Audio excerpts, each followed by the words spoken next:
Doctor Kedarnath Sahu साधारण संपादक एकांत आश्रम।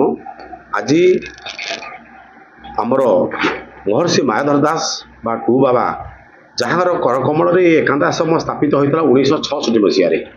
तेणु आम तर जन्मदिन तथा आज बुध पूर्णिमा एवं चंदन पूर्णिमा उपलक्षे अहोरात्र गीतायज्ञ कर बाल्योत्सव कर बहुत श्रद्धालु माने जे मायाधर बाबा परम भक्त थिले समस्ते जगह आसी प्रसाद पाती एवं गीता चर्चा हुए एवं गीतायज्ञ भी हुए एवं संध्या बेले नाम कीर्तन करा जाए एवं समस्त श्रद्धालु ये भक्तिपूर्ण भक्ति मानसिकतार ए जगह को आसती।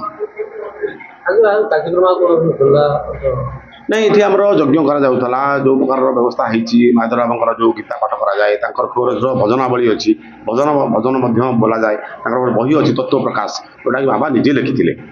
तेणु ये जगह आमर गोटे स्वतंत्र भाव में ये अंचल सर्वपुरातन आश्रम।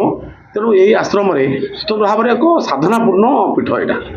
ओम नीलांजन निवासाय नित्याय परमात्मने बलभद्र सुभद्रा जगन्नाथाय तेन प्रभु जगन्नाथ को प्रणाम करी आमर चारिचकर एकांत आश्रम बाबा मायाधर दासंकर जन्मवार्षिक उत्सव आज पालन करा गीता यज्ञ एवं गीता पारायण करा आमर एठार केदारनाथ साहू आयोजक एवं आम वरिष्ठ नागरिक संघर समस्त मेम्बर सहयोग आज मायाधर बाबा जन्मवार्षिक उत्सव पालन करा प्रसाद सेवा एवं यज्ञ अनुष्ठान कार्यक्रम चलती।